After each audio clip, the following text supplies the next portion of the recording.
Dan ketika hari sudah malam, Zain kembali dikejutkan oleh suara bayi menangis.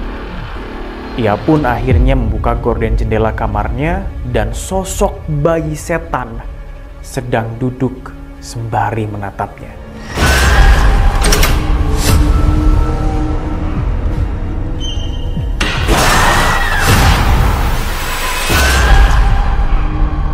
Halo kerabat Nightmare, saya Arman. Selamat datang di Kismis, Kisah Mistis. Media sosial Twitter ramai memperbincangkan sebuah kejadian mistis di apartemen yang berlokasi di Sleman, daerah istimewa Yogyakarta.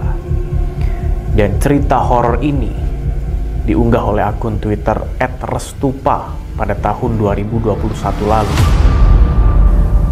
Seorang lelaki bernama Zain berniat menyewa sebuah apartemen murah untuk sekedar mengerjakan tugas dan melepas penat. Lalu dia bertemu dengan Mbak Fatma. Mbak Fatma ini pemilik kamar yang akan disewanya. Setelah membayar sewa, Zain mendapat pesan dari Mbak Fatma supaya tidak membuka jendela pada malam hari. Zain pun cuman mengiyakan walau dia merasa seperti ada yang janggal. Pada malam hari, dia berkeliling lorong apartemen dan suasana begitu sepi. Bahkan sampai suara kecipak air dari kolam renang pun terdengar jelas. Dia bertanya-tanya dalam hati perihal siapa yang berenang malam-malam begini. Setibanya di kamar, Zain berniat membuka gorden jendela untuk melihat siapa yang berenang. Namun, dia teringat pesan dari Mbak Fatma yang melarangnya untuk membuka jendela saat malam hari. Ketika hari sudah pagi, Zain baru memberanikan diri untuk membuka gorden jendelanya. Di situ dia terkejut karena tidak ada kolam renang di sana.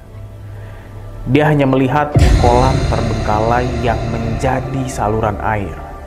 Rasa penasaran Zain pun makin bertambah setelah Ray, teman kuliah yang juga tinggal di apartemen itu, mengirimkan sebuah pesan WhatsApp yang intinya berisi larangan untuk keluar malam.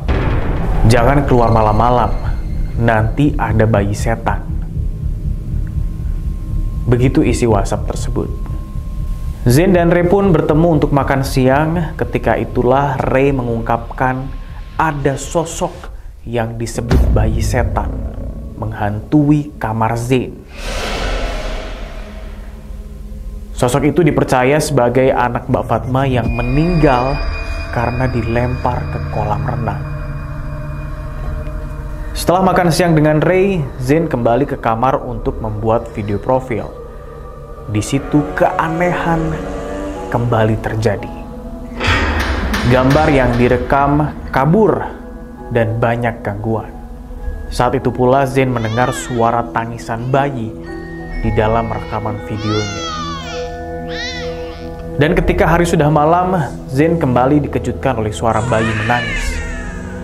Ia pun akhirnya membuka gorden jendela kamarnya dan sosok bayi setan sedang duduk sembari menatapnya. Bayi itu merangkak dan mendekati sembari bersuara, "Papa, Papa." Zain lari dan bersembunyi di balik selimut. Tak lama kemudian, jendela kamar Zain diketuk. Zain pun memutuskan untuk lari ke kamar Ray untuk meminta perlindungan. Ray pun menemui Mbak Fatma. Dia berniat meminta izin supaya Zain bisa pergi dari apartemen itu. Teror belum berakhir. Zain yang sendirian di kamar kembali diganggu oleh bayi setan. Jendela kamar Ray diketuk. Zain ketakutan dan kemudian dia berlari keluar kamar sampai terjatuh dan ponselnya terlempar. Ketika dia memungut ponselnya, ada tangan mungil memegang kaki Zain. Sontak Zain pun menjerit dan sosok bayi setan ada di depannya dengan kepala setengah hancur dan ari-ari yang masih menggantung dari perutnya yang juga tidak kalah hancur. Zain berusaha menendang bayi itu dengan kakinya, tapi si bayi justru terus mengejarnya. Zain berlari melewati lobi apartemen mencari tempat yang terang. Di sana dia bertemu dengan Ray dan tidak ingin kembali ke kamar.